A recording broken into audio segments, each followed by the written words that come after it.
Hello students, तो पिछली class में हम पास्ट कंटीन्यूअस टेंस पढ़ चुके हैं। हम अभी तक प्रेजेंट में present indefinite, present continuous, present perfect और प्रेजेंट परफेक्ट कंटीन्यूअस टेंस पढ़ चुके हैं। पास्ट में हम पास्ट इंडेफिनिट और पास्ट कंटीन्यूअस टेंस पढ़ चुके हैं। आज पास्ट कंटीन्यूअस टेंस पढ़ाने के बाद जो मैंने आपको होमवर्क दिया था उसको यहाँ पर क्लास में चेक करेंगे। तो जल्दी से आप सभी तैयार हो जाइए, अपना होमवर्क निकाल लीजिए और उसे चेक कर लीजिए।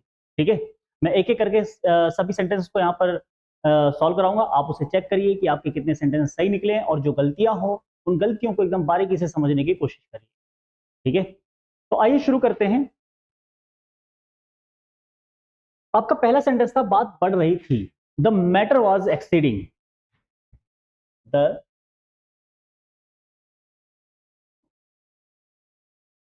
Matter was exceeding. क्या वह सुन रहा था? Was he listening? Was he listening, आगे कुछ नहीं लिखा। आप उसे क्यों इतना परेशान कर रहे थे? वाई वर यू इरिटेटिंग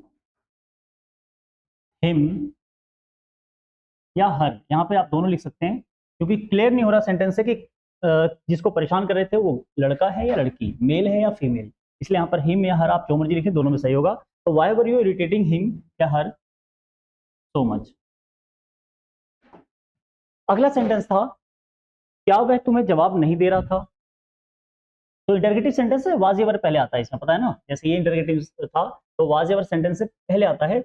और इंटरगेटिव जो वर्ड होता है यानी कि जो क्वेश्चन वर्ड होता है वो सबसे पहले लिख देते हैं, इस रूल से भी पहले। ठीक है, तो क्या वह तुम्हें जवाब नहीं दे रहा था? वॉज ही नॉट आंसरिंग लिख सकते हो आप, या रिस्पॉन्डिंग भी लिख सकते हो आप, दोनों में से कुछ भी आप लिखें चल जाएगा। Was he not responding you? ठीक है, क्वेश्चन मार्क। मैं तुम्हारी बातों को मजाक में नहीं ले रहा था। I was not taking you. आप क्या कर रहे थे? व्हाट सबसे पहला आ जाएगा। ध्यान रखिएगा इस सेंटेंस का जवाब यस नो में नहीं है, तो ऐसे में क्या के लिए आप व्हाट लगाते हैं। ठीक है, बाकी रूल क्या था? वॉज या वर, तो वर आएगा क्योंकि सब्जेक्ट आपका क्या है? यू। और इसके बाद सब्जेक्ट लिखते हैं, उसके बाद वर्ब यानी कि करना, do, ING. What were you doing? हम प्रोग्राम की तैयारी कर रहे थे। अफर्मेटिव सेंटेंस है, वी वर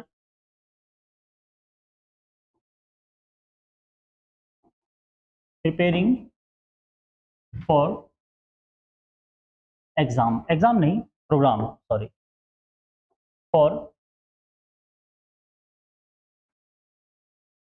प्रोग्राम। आप सब कुछ बोल क्यों नहीं रहे थे? आप देखेंगे ये इंटरगेटिव सेंटेंस है और नहीं भी इसमें आ रहा है, तो रूल इंटरगेटिव का लगाएंगे आप। Why were you, why were you, आप सब, तो ऑल आप लिखना चाहते हैं हाँ लिख दें, वाई आर यू ऑल। उसके बाद नॉट भी इसमें आएगा। आपको पता है वॉज नॉट या वर नॉट लगाते हैं अगर नहीं आ रहा है सेंटेंस में तो, लेकिन यहाँ वर के साथ नॉट नहीं, नॉट सब्जेक्ट के बाद ही रहेगा जहां पर आपका पहले नॉट था। इंटरगेटिव सेंटेंस में सिर्फ वॉज जो वर्ब को पहले लेकर आते हैं, नॉट अपनी जगह पे ही रहता है, नॉट को पहले नहीं लाते। तो why were you all not verb saying anything. ठीक है, आप सब कुछ बोल क्यों नहीं रहे थे? Why were you all not saying anything? क्या वे परेशान हो रहे थे? वे, जिसको हम प्लूरल लेकर चलेंगे यहाँ पर, दे। और इंटरेटिव सेंटेंस है तो इंटरेटिव सेंटेंस में वॉज या वर सबसे पहले, तो वर प्लूरल के लिए।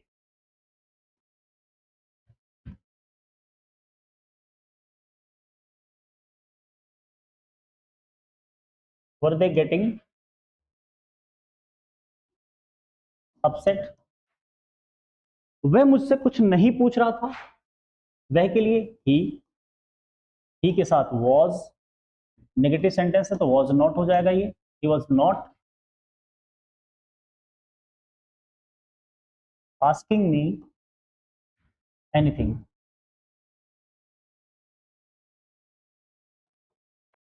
अगला सेंटेंस क्या है, वह तुमसे क्या पूछ रहा था। तो ध्यान देना, इस क्वेश्चन का जवाब येस नो में नहीं है। येस नो में नहीं है मतलब क्या के लिए आप क्या करेंगे, क्या के लिए आप व्हाट लगाएंगे यहां पर, ठीक है ना, क्या के लिए आप क्या लगाएंगे, व्हाट। ठीक है, दूसरी बात, सब्जेक्ट क्या है आपका, वह, पूछने वाला कौन है, वह। तो सबसे पहले जो शुरुआत होगी हमारी इससे, ये क्वेश्चन वर्ड से होगी, उसके बाद आपका जो रूल है यानी कि वॉज या वर वो लगाना शुरू करेंगे। सब्जेक्ट क्या है यहाँ पर, वह यानी कि ही, तो ही के लिए क्या लगाएंगे, वॉज। तो what was he asking you, ठीक है ना, ये हो गया सेंटेंस। हम सुबह से एक गंभीर समस्या पर विचार कर रहे थे, हम सुबह से एक गंभीर समस्या पर विचार कर रहे थे, तो सेंटेंस कौन सा है ये, affirmative. We were thinking, we were thinking, हम विचार कर रहे थे, we were thinking on a serious problem in the morning, ठीक है ना, we are thinking on a serious problem in the morning, यानी कि हम सुबह से एक गंभीर समस्या पर विचार कर रहे थे, सिंपल। अगला सेंटेंस है वे कल दफ्तर नहीं जा रहे थे, तो नेगेटिव सेंटेंस है, सब्जेक्ट पहले दे, दे के साथ वर आएगा, they were not, go ING going, दफ्तर और कल, they were not going to office, कल के लिए बीता हुआ कल है यस्टरडे। तुम इस समस्या को और जटिल बना रहे थे, तो अफर्मेटिव सेंटेंस है, you were making this problem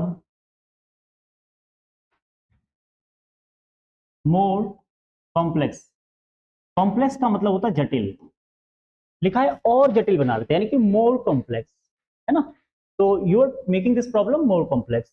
मैं इस बात का स्पष्टीकरण कर रहा था, तो आई वॉज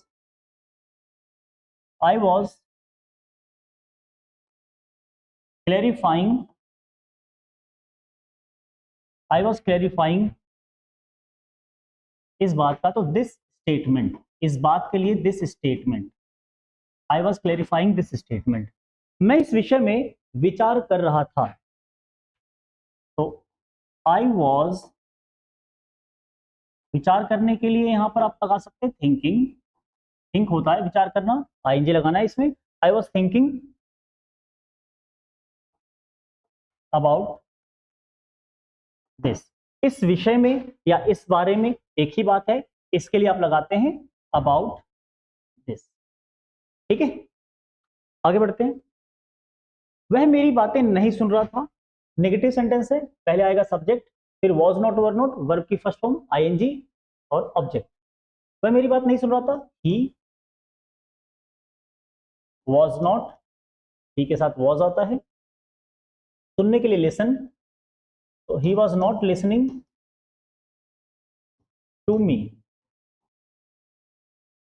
तुम उसे क्या बता रहे थे, तो क्या के लिए व्हाट आ जाएगा पहले, क्योंकि इस क्वेश्चन का जवाब यस नो में नहीं है, और सब्जेक्ट है आपका यू, तो वर आएगा, व्हाट वर यू, बताने के लिए टेल आता है, तो टेल इंग, आईएनजी लगाना है आपको, व्हाट वर यू टेलिंग उसे यानी कि him, what were you telling him.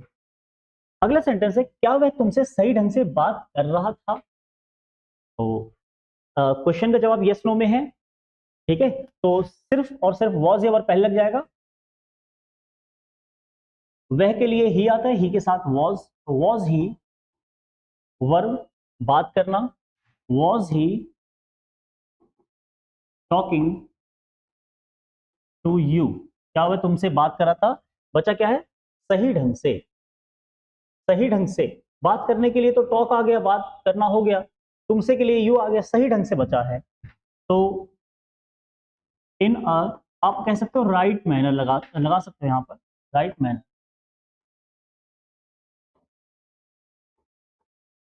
है ना। तो was he talking to you in a right manner, simple. तो ये सेंटेंसेस काफी इजी थे। तो पिछली क्लास में जो भी होमवर्क मैंने आपको दिया था वो होमवर्क यहाँ पर कंप्लीट हो चुका है। आप सभी आराम से वीडियो को स्लो करके अच्छे से इन सेंटेंस को नोट कर लीजिएगा और बिल्कुल समझने की कोशिश करनी है आपको कि रूल वाइज ये कैसे सेंटेंस ट्रांसलेट हुए हैं, ठीक है ना। तो ट्रांसलेशन में आपको अच्छे से ध्यान देना है, बिल्कुल इस पे ग्रिप बना के चलना है। एक बार बेस हमारा बन गया तो उसके बाद हमें बहुत ही आसानी होगी डायरेक्टली इंग्लिश में सेंटेंस को बोलने में। लेकिन एक बार हमें सभी ट्रांसलेशन को खत्म करके अच्छे से प्रैक्टिस करनी है, ठीक है। तो इस पूरे प्रोसेस को आप सभी अच्छे से फॉलो करेंगे। चलिए आज के लिए इतना ही था, मिलते हैं अगली क्लास में। लेकिन जाने से पहले मैं आपको बता दूं, अगर आपको वीडियो पसंद आ रही हो, अगर ये मेहनत आपको अच्छी लग रही हो, तो वीडियो को लाइक जरूर करिएगा, हो सके तो वीडियो को शेयर भी करिएगा अपने दोस्तों के साथ। चलिए आज के लिए इतना ही, मिलते हैं अगली क्लास में, फिलहाल के लिए बाय बाय।